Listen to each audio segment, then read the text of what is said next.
नहीं है कोई क्वेश्चन, आगे चलें। जी सर। ठीक है तो यस अच्छा, सर। आज हम डिस्कस करेंगे इंडिपेंडेंस का। ठीक है, independence of the random variable. तो हमने जो पहले डिस्कस किया था वो था इंडिपेंडेंस ऑफ डिफरेंट इवेंट्स। तो सेम ही कॉन्सेप्ट है, जस्ट नोटेशन का डिफरेंस है कि यहाँ हम रैंडम वेरिएबल्स की बात करेंगे और वहाँ पे हम इवेंट्स की बात कर रहे थे। तो हमने जो इवेंट्स के बारे में डिस्कस किया था वो इंडिपेंडेंस की क्या कंडीशन थी, दो इवेंट्स कब इंडिपेंडेंट होंगे। So probability of A intersection B is equal to probability of A multiplied by probability of B. हाँ, कि जॉइंट प्रोबेबिलिटी जो है वो इवेंट्स की वो सेपरेबल हो, वो प्रोडक्ट के इक्वल हो। या एक दूसरी डेफिनेशन भी थी कि probability of A given the information of event B is equal to the probability of ए।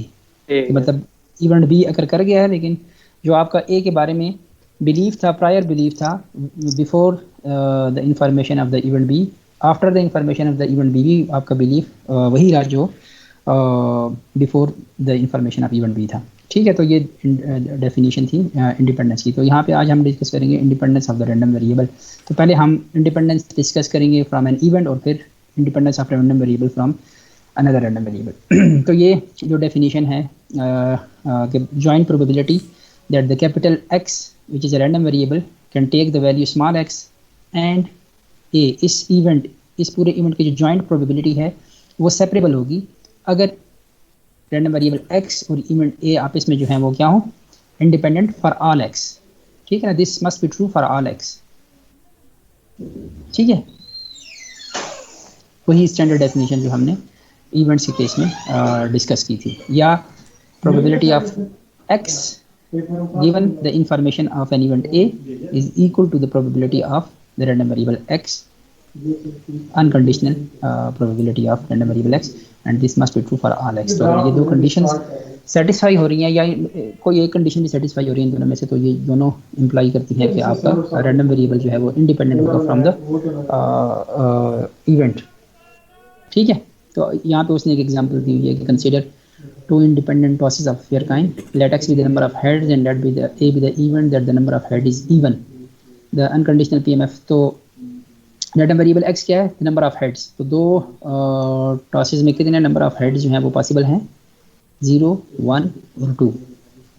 यही है ना, दो टॉसेस में आपके पास या तो 0 हेड आएंगे जब दोनों, ठीक है, या एक हेड आएगा और या दो हेड आएंगे।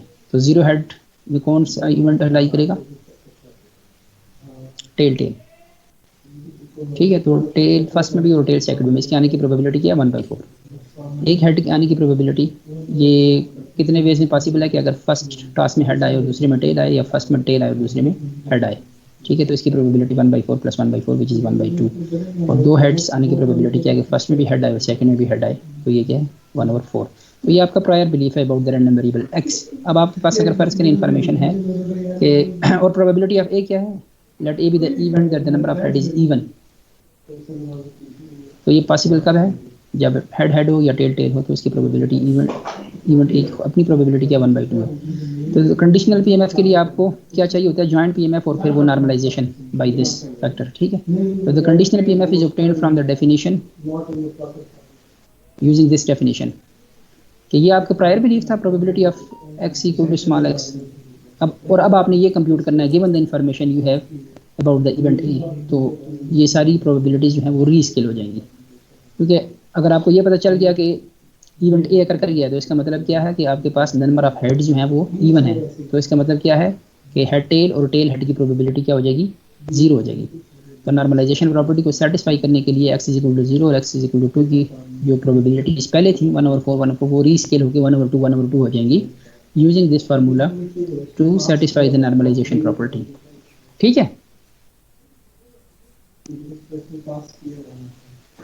Hello, Yes. यस सर, समझ आ गई। ठीक, सही है। तो अब आपका ये प्रायर बिलीफ था, लेकिन इवेंट ए के अगर होने की वजह से आपकी प्रोबेबिलिटी चेंज होगी। इसका मतलब क्या है कि दो इवेंट्स जो हैं वो आपस में इंडिपेंडेंट नहीं है, ये डिपेंडेंट है। ठीक है, और फिर उसने आगे एग्जांपल दिए कि for an example of random variable that is independent of A consider. तो ये एक एग्जांपल है, आप उसने सॉल्व नहीं की हुई, देख लीजिएगा कि अगर ये सिचुएशन हो तो ये दो इवेंट्स जो होंगे वो इंडिपेंडेंट होंगे। सॉरी, रैंडम वेरिएबल एक्स जो है वो इवेंट ए से इंडिपेंडेंट होगा अगर ये कंडीशन हो। यहाँ पे ये डिपेंडेंट नहीं है, क्योंकि प्रोबेबिलिटी चेंज हो रही है, आपको बिलीफ चेंज हो रहा है with the information of event. इस केस में चेंज नहीं होगा आपका बिलीफ, जो प्रायर था वही बाद में भी रहेगा, even after the occurrence of even after the information of event A. ठीक है, ये कर लेंगे, देख लेंगे ना। Yes sir. ठीक है, हाँ जी, क्वेश्चन है।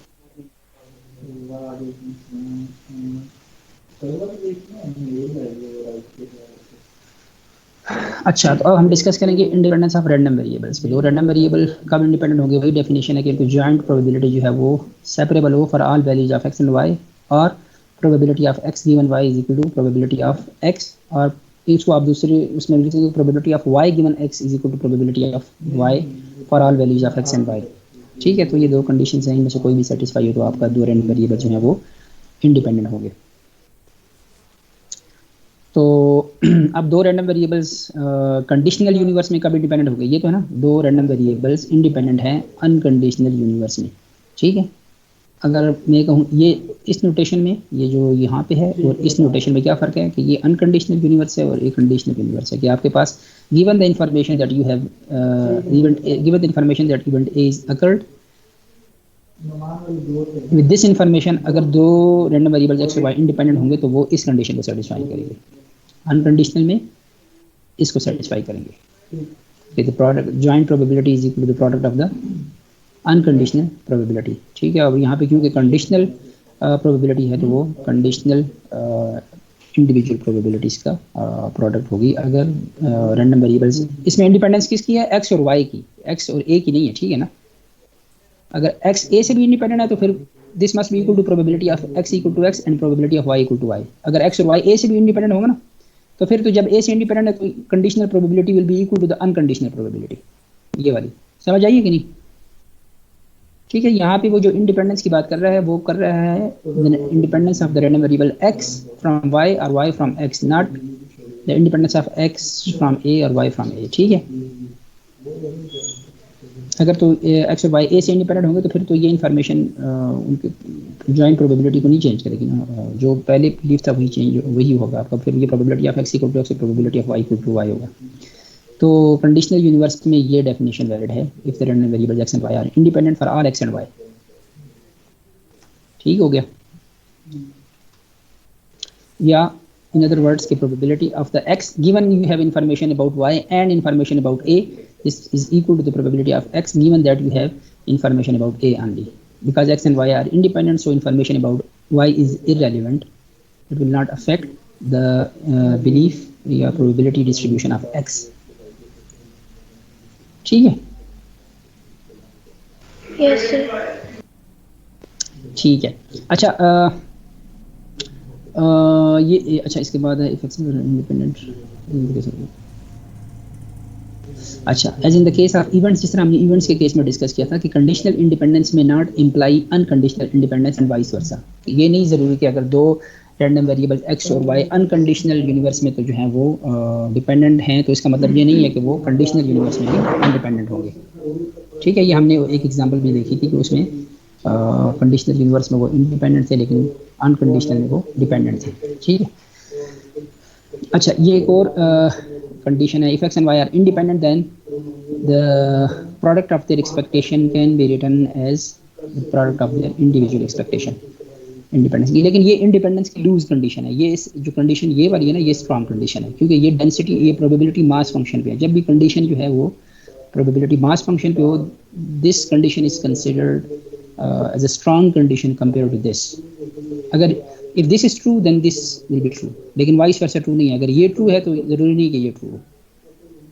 ठीक है, बेसिकली ना दो रैंडम वेरिएबल, ये आपको बताता है ना कि एक्स और वाई दो रैंडम वेरिएबल, ये कंडीशन जो है ये आपको बताती है कि अगर दो मेरे पास रैंडम वेरिएबल्स हैं एक्स और वाई, तो अब दो रैंडम वेरिएबल्स जो हैं वो लीनियरली रिलेटेड भी हो सकते हैं, नॉन लीनियरली भी रिलेटेड हो सकते हैं। ठीक है, ये कंडीशन जो है ना एक्सपेक्टेशन वाली, ये आपको बताती है कि इफ दिस इज ट्रू तो इसका मतलब क्या है कि दो रैंडम वेरिएबल्स एक्स और वाई के दरमियान कोई लीनियर रिलेशनशिप नहीं है। ये कंडीशन जो है ना ये इंडिपेंडेंस की कंडीशन है बेसिकली, और ये वाली जो कंडीशन है ये है अनकोरिलेटेड की कंडीशन। कि ये मुझे कंडीशन बताती है ऊपर वाली कि एक्स और वाई के दरमियान कोई रिलेशनशिप भी नहीं है, ना लीनियर रिलेशनशिप ना non linear relationship. If this is true then x and y are independent. ये मुझे बताती है कि एक्स और वाई के दरमियान लीनियर रिलेशनशिप नहीं है, लेकिन ये कंडीशन ये नहीं बताती कि हो सकता है इनके दरमियान नॉन लीनियर रिलेशनशिप हो। तो ये this is a weaker condition of independence, ये स्ट्रॉन्ग कंडीशन है। If this is true this will be true, लेकिन ये अगर ट्रू है तो ज़रूरी नहीं कि ये ट्रू, क्योंकि हो सकता है कि दो रैंडम वेरिएबल्स एक्स और वाई के दरमियान लीनियर रिलेशनशिप तो ना हो लेकिन नॉन लीनियर रिलेशनशिप हो, तो उस केस में ये ट्रू नहीं होगा। ये समझ आएगी? Yes, sir.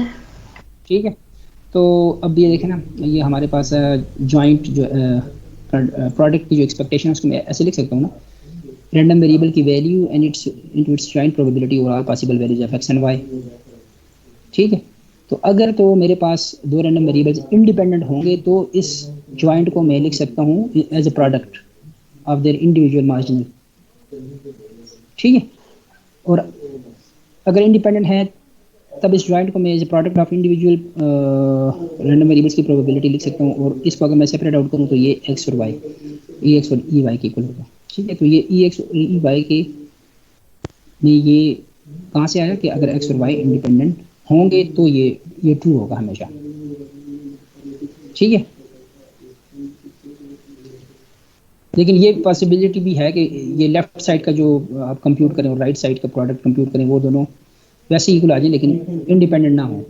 ठीक है, कहने का मकसद ये है कि ये वाली जो कंडीशन है ये स्ट्रॉन्ग कंडीशन है, ये उसका एक सबसेट है, सब पार्ट है। ये ट्रू होगी तो ये लाजमी ट्रू होगी, लेकिन अगर ये ट्रू है तो ज़रूरी नहीं कि वाइस वर्सा ये नहीं बने। ठीक है, कोई क्वेश्चन है?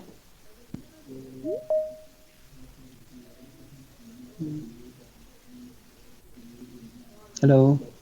No sir. दो चीज सर जो एक्सपेक्टेशन एक्स वाई फाइंड कर रहे हैं, जो इक्वालिटी है ये वाली, सर इसके होल्ड करने की सर क्या कंडीशन है? इस इक्वालिटी की बात कर रहे हैं। यस सर, अगर हम इंडिपेंडेंस को ना देखें। हाँ, कि दो रैंडम वेरिएबल एक्स और वाई जो है वो अनकोरिलेटेड हो। अनकोरिलेटेडनेस बताती है कि दो रैंडम वेरिएबल एक्स और वाई के दरमियान लीनियर रिलेशनशिप नहीं है। तो मिसाल के तौर पर अगर एक रैंडम वेरिएबल, मिसाल के तौर पर आपका एक रैंडम वेरिएबल ले लें जी, एक रैंडम वेरिएबल है आपका स्टडी टाइम, ठीक है, और दूसरा रैंडम वेरिएबल है आपका टेस्ट स्कोर।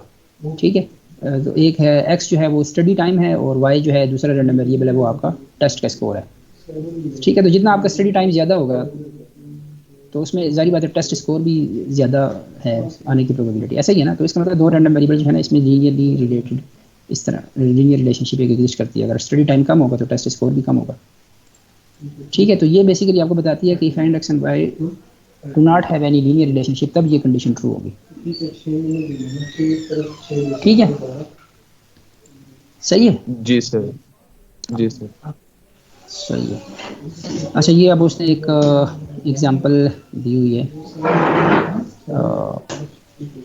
इंडिपेंडेंस की। सॉरी, ये एग्जांपल जो है वो पिछली जो हमने डिस्कशन की है उससे रिलेटेड है। तो ये एक दो रैंडम वेरिएबल्स एक्स और वाई, ये उनकी जॉइंट पीएमएफ आपको गिवन है। ठीक है, और एक इवेंट ए है जिसमें x is less than equal to and y is greater than equal to 3। तो ये अगर इस इवेंट को मैं देखूं तो ये शेयर्ड एरिया बनता है जो ऊपर वाली फिगर में बताया गया है। ठीक है, ऐसा ही है ना? हेलो? यस सर, इसी तरह है। ठीक है, तो अगर तो ये तो पहले इनिशियल आपका बिलीफ है ना एक्स और वाई की प्रोबेबिलिटी के बारे में, ये जो पूरी डायग्राम में गिवन है। लेकिन अगर मैं ये कहूँ कि इवेंट ए अगर कर गया है, जब इवेंट ए अगर कर गया तो इसका मतलब क्या है कि ये जो अनशेडेड एरिया है इन सब की प्रोबेबिलिटी क्या हो जाएगी? जीरो। तो अब ये वाली जो शेडेड एरिया की प्रोबेबिलिटी है ये रीस्केल होनी चाहिए to satisfy the normalization property. ठीक है, तो ये कैसे रीस्केल होंगी? ये probability given that the event A has occurred, probability of getting x equal to 1 and y equal to 4 ही हो जाएगी। कितनी हो जाएगी? 5/20। 5/4 नहीं, तो 1/9, 2/9, 2/9 और 4/9 टोटल कितनी है? 4, 2, 6, 2, 8 और 1, 9। तो उसमें से एक पोर्शन इसका है, दो पोर्शन इसके, दो पोर्शन इसके और चार पोर्शन इसके। रीस्केल हो जाएगी ना सारी। इन सब को मिला के 1 होना चाहिए if you have the information about the event A. Hello sir, repeat Yes, sir. जब इवेंट ए अकर कर गया तो ये जो अनशेडेड एरिया इनकी तो जीरो हो जाएगी ना। तो जारी बात है ये कंट्रीब्यूट करेंगी इस शेडेड एरिया में लेकिन कंट्रीब्यूशन प्रोपोर्शनल सेंस में होगी ना, कि अगर ये 4 टाइम्स है तो कंट्रीब्यूशन भी इसकी 4 टाइम्स ये लेगा, अगर इसकी 2 टाइम्स है तो ये कंट्रीब्यूशन 2 टाइम्स करेगा। तो टोटल अब आपके पास यही 4 रह जाएंगे। अगर आपको पता चल गया कि इवेंट ए कर गया, तो अब आपके पास सैम्पल स्पेस में जो कंडीशनल जो सैम्पल स्पेस है उसमें यही 4 पॉसिबल आउटकम्स है। ठीक है, तो उन 4 पॉसिबल आउटकम्स की प्रोबेबिलिटी क्या होगी? टोटल कितनी है? 4 2 6 2 8 1 9, तो 1/9 2/9 2/9 4/9। ये क्लियर है या नहीं? Yes sir. ठीक है, जी सर। तो अब ये उसने प्रोबेबिलिटी फाइंड की हुई है, probability of X given the information of Y and A. ठीक है, तो ये 1/3 है और 2/3 है। If y is equal to 3 and y is equal to 4, इसका मतलब है y की इंफॉर्मेशन आपके x की बिलीफ को चेंज नहीं कर रही, जो आपको प्रायर बिलीफ था वो वही रह रहा है, क्योंकि y इज इक्वल टू 3 के लिए भी यही y इज इक्वल टू, इसका मतलब है कि x और y जो है वो इंडिपेंडेंट है, लेकिन x और a इंडिपेंडेंट नहीं है, क्योंकि a की वजह से पहले 1/4 की प्रोबेबिलिटी क्या थी? 1/20 थी, लेकिन जब इवेंट ए कर गया तो 1/4 की प्रोबेबिलिटी कितनी होगी? 1/9 होगी। इसका मतलब है x is not independent from A. इसी तरह y is not independent from A, क्योंकि पहले y4 की जो प्रोबेबिलिटी थी वो कितनी थी? y इक्वल टू 4 की पहले अगर मैं y इक्वल टू 4 की प्रोबेबिलिटी फाइंड करना चाहूँ अनकंडीशनल यूनिवर्स में, तो कितनी है? 1/20 2/20 2/20। ये पूरी रो को सम करते हैं, ये वाली है। और पहले x इक्वल टू 1 की प्रोबेबिलिटी क्या थी? 2/20 1/20 3/20।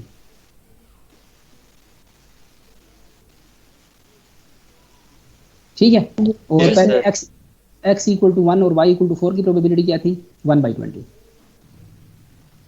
जी। ठीक है, लेकिन अब x इक्वल टू 1 और y इक्वल टू 4 की प्रोबेबिलिटी क्या है? Given the information that event a has occurred, now it is equal to 1/9 which is different from the unconditional probability, so it means that x and y are dependent on a, लेकिन x और y आपस में independent हैं, क्योंकि y equal to 3 के लिए भी जो इसके कंडीशनल प्रोबेबिलिटी है वो यही है, और y इक्वल टू 4 के लिए भी यही है। ये ठीक है, समझ आ रही है कि नहीं? Yes sir. जी सर। ये आप कंप्यूट करके देखिएगा ना, जो हम कंडीशनल प्रोबेबिलिटी जिस तरह फाइंड करते हैं ना, कि joint probability divide by the normalization factor, तो y इक्वल टू 3 को भी रख के देखें, y इक्वल टू 4 को भी रख के देखें, तो आपके पास यही आएगी कंडीशनल प्रोबेबिलिटी x की।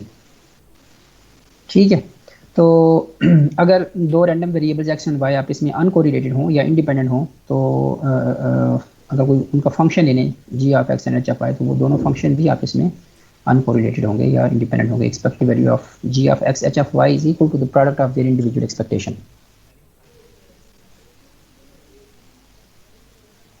ठीक है सर।